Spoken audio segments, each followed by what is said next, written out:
It's another Q&A edition of Optimal Health Daily, episode 1010, and I'm Dr. Neil Malik.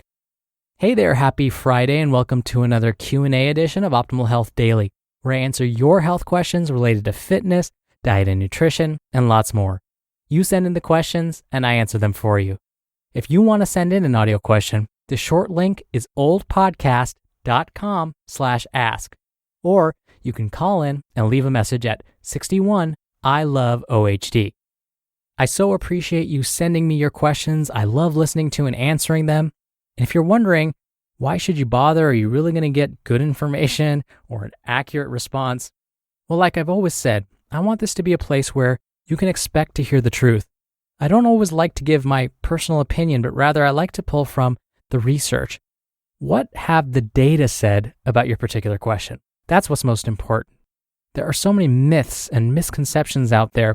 I want this to be a place where you can hear the truth. And so if there's something you've always been wondering about, ask me. All right, let's finally get to today's question as we optimize your life. Hi, I'm one of your Australian listeners. My question relates to the diet fad of intermittent fasting. I've heard it gives you an increase in energy levels, it's easy to follow along, and the weight just drops off you. But does it do harm to your body to fast so often? Hi, Jessica. Thank you so much for your question, and thank you for listening all the way from Australia. Now, about 5 years ago, a colleague of mine handed me a diet book and said, I just finished reading this, and it sounds really promising. Would you mind taking a look at it and letting me know what you think? It was a book all about intermittent fasting. I did hold up my promise and actually read it cover to cover and gave him my feedback, which I'll share with you here. He actually listened to my feedback with an open mind, which impressed me. Now, when I read the book, I thought, okay, here's another fad that's in right now, but it'll pass soon enough. Well, here we are 5 years later, and we're still talking about it. That's not a bad thing, though. In fact, part of the reason the idea of intermittent fasting has grown in popularity is that there are some published studies that have examined its effects on not only body weight, but other chronic diseases like type 2 diabetes and liver disease.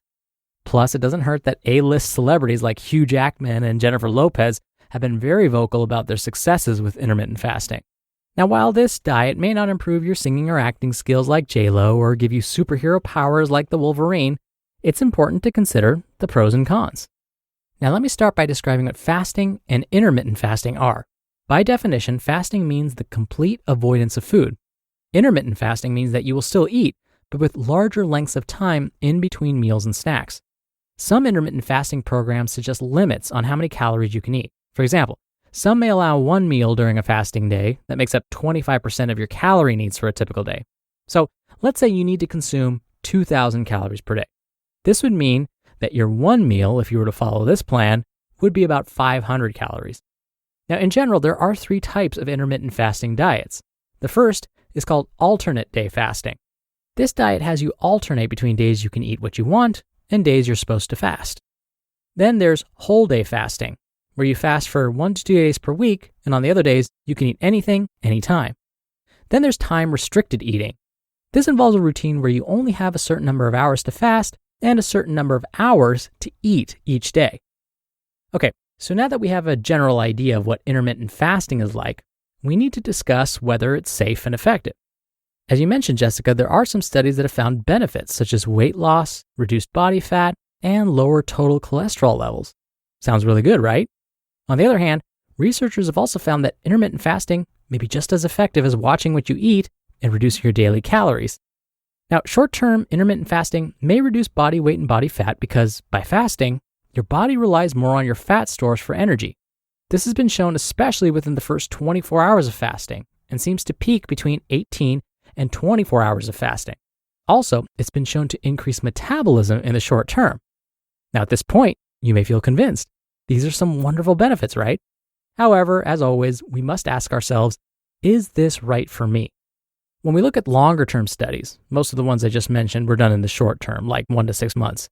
Researchers are finding that very low-calorie diets do not have better long-term weight loss results when compared to less extreme diets. Also, when they study these diets, they often use young, otherwise healthy folks. In fact, many were athletes. Since most of us aren't young, healthy athletes, we need to be sure that this eating pattern is right for us.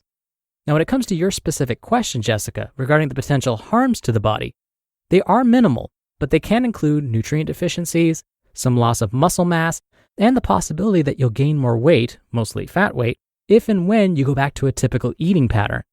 But if you're one of those folks that find yourself snacking way too often throughout the day, or are always eating too much during meals, then intermittent fasting may be a reasonable way to restrict calories for weight loss in the short term.